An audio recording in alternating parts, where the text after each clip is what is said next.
अपने फ्यूचर के हिसाब से देख सकते हो। मान लो आपने एग्जाम दे दिया और उसके बाद आपको पता है आपका सिलेक्शन होगा या नहीं होगा, उसके हिसाब से आप डिसीजन लेके आप इस वीडियो का फायदा उठा सकते हो जो आज मैं आपको बताने वाला हूं कि अर्निंग कैसे की जाती है, तो वो मैं आपको बता सकता हूं। ठीक है, सो वो बच्चे देख सकते हैं। स्पेशली ये किसको देखना है, ये 11th के बच्चों को देखना है।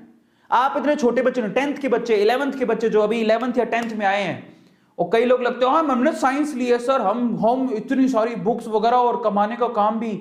मैं आपको कहता हूं एक बार आपको कमाने का चस्का लग गया ना सही तरीके से, मतलब गलत तरीके से नहीं, सही तरीके से कमाने का चस्का लग गया, जो कि कैरी मिनाटी को लगा था। अजय नागर की स्टोरी आप पढ़ना, छोटा सा ही था जब वो उसने शुरू किया था, उसको सही तरीके से गेमिंग खेल के यूट्यूब के थ्रू कमाने का चस्का लग गया था, और आज वो कितना पैसा कमाता है और कैरी मिनाटी किस सिचुएशन में सबको पता है।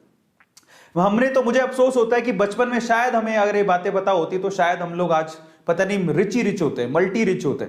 समझ में आता है, ऑनलाइन से लोग इतना पैसा कमा रहे हैं। मैं आपको रियलिटी बता रहा हूं कि they are earning so much.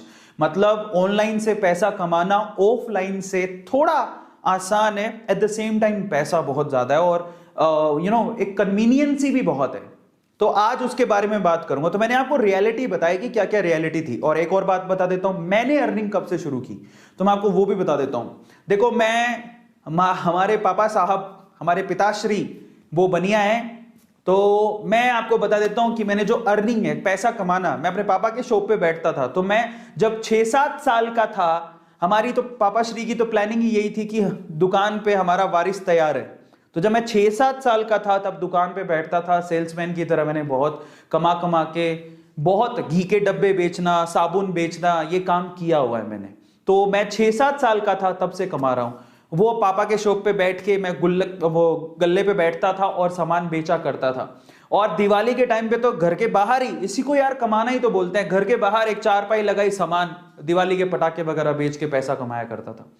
लेकिन धीरे धीरे मैंने, देखो, हर चीज आजमा के देखी। मैंने ऐसा कभी नहीं किया कि सिर्फ यही एक ट्रेडिशनल रूल है कि दुकान खोल लो कमा लो। मैंने देखा कि लोग कैसे कैसे कमा रहे हैं, अडॉप्टेबिलिटी, और मैं यहां तक पहुंच गया। और इसलिए कहता हूं कि एक्सेप्टेंस और अडॉप्टेबिलिटी बहुत ज्यादा जरूरी है। और अगर आप लिए सोचते हो ना कि नहीं यार कुछ ही तरीके से कमाया जा सकता है, तो फिर आप नहीं कमा सकते हो। आज मैं 10 तरीके से कमा रहा हूं, 10 अलग अलग तरीकों से कमा रहा हूं। ठीक है, इसमें निवेश भी शामिल है, इन्वेस्टमेंट जिसको बोलते हैं। मैं शेयर मार्केट में भी इन्वेस्ट करता हूं, वहां से भी कमाता हूं। प्रॉपर्टी में इन्वेस्ट करके वहां से भी कमाता हूं। मैं आपको आज थोड़ी सी सच्चाई बता देता हूं।